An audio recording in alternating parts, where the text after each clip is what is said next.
My name is Amy Johnson Crow, and I am a professional genealogist. I help family history enthusiasts with practical advice and strategies on how they can have more productive searches and how they can have more fun as they are climbing their family trees.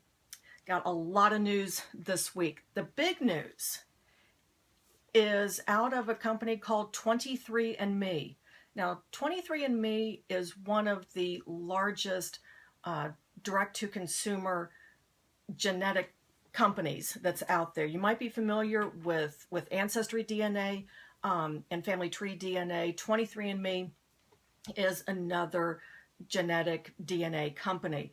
And a couple years ago, they had been doing health testing along with their ancestry testing. And the FDA a couple years ago stepped in and said, no, we're not real keen on you doing this direct-to-consumer health screening that you're doing with your DNA tests. Well, yesterday, they announced that the FDA has given approval. They can start doing, 23andMe can start doing direct-to-consumer genetic health screenings through their DNA test. It's a saliva test. And currently, I want to make sure I get this right, the FDA has given 23andMe approval for health information, specifically that they can now test for carrier status of 36 different diseases, including cystic fibrosis and Tay-Sachs disease. So that's pretty big news in the genetic genealogy sphere, that the FDA has given approval to 23andMe to start with their direct-to-consumer health screenings with their saliva DNA test. Also along with this announcement is the fact that 23andMe has doubled the price.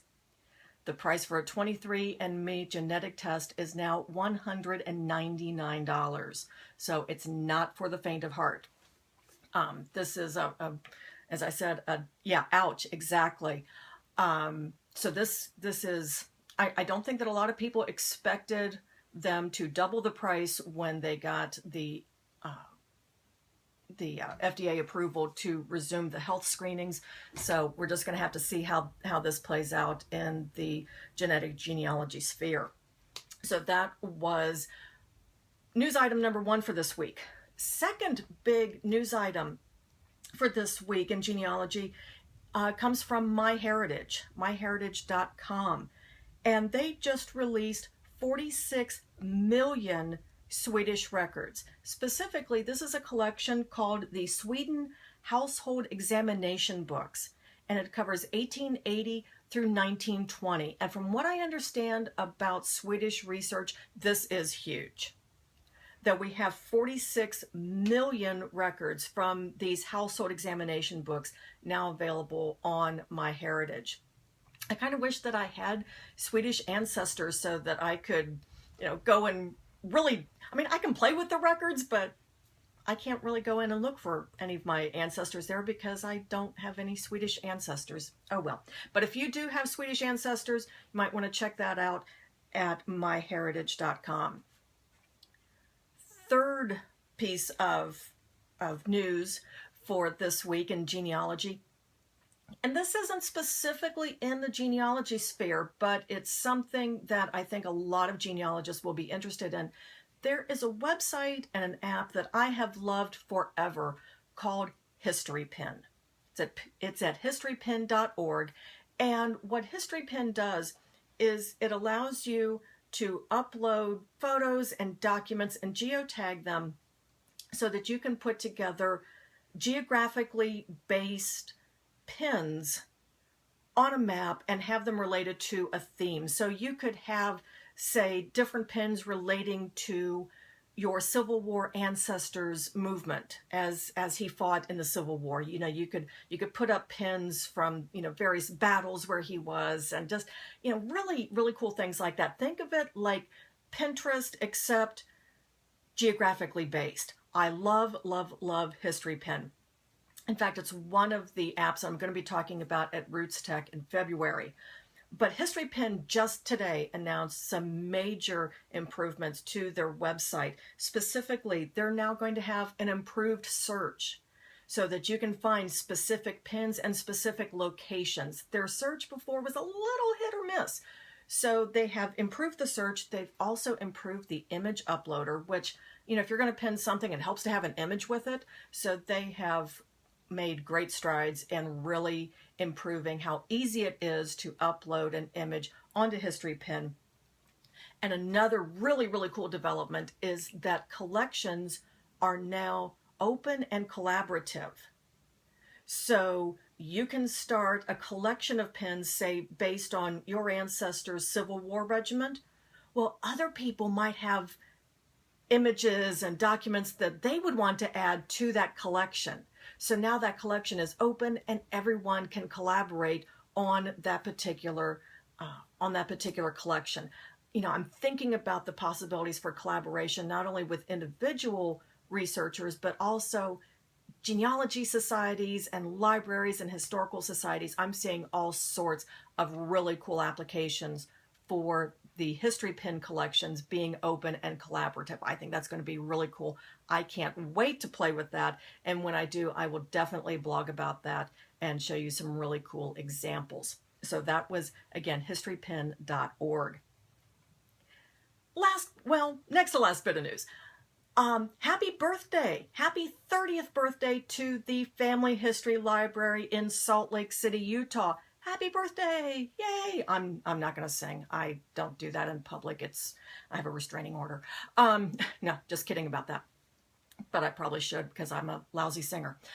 The Family History Library in Salt Lake City, as somebody described it today, it's kind of like Disneyland for genealogists. And they are celebrating their 30th birthday on October 23rd. That's tomorrow.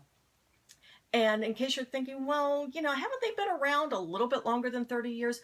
That's just the actual building there in Salt Lake City is now 30 years old.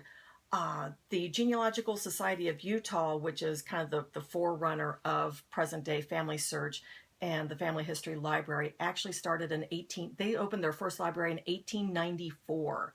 So yeah, they've been around a lot longer than 30 years, but happy birthday to the Family History Library. But while we are on the topic of the Family History Library, which makes me think of Family Search, which makes me think of Roots Tech, the fine folks at Roots Tech have given me a registration that I can give away to someone, a 3-day pass for Roots Tech 2016. A free 3-day pass, 3-day registration for Roots Tech 2016. It's in Salt Lake City. It's February 3rd through the 6th, again, in Salt Lake. And if you are interested in winning that free 3-day pass that Roots Tech gave me to give away, you can still sign up to win. Let me get this in here real quick. You can go and register to win at amyjohnsоncrow.com/rootstech. So amyjohnsоncrow.com/rootstech. And you can register to win. The registration will close this Sunday at 11:45 p.m. Eastern. So after you have watched The Walking Dead and you've watched The Talking Dead and most of the replay of The Walking Dead, make sure that you go over to amyjohnsоncrow.com/rootstech and register to win. Again, registration closes at 11:45 Eastern on Sunday, and the drawing will be on Monday. Yay! So, that's all the genealogy news that I have recapping for this week. Hope that you can take some of that information and go and do some really great searching this weekend. I'm also going to be putting together, I know that I threw a lot of information, a lot of links at you this evening.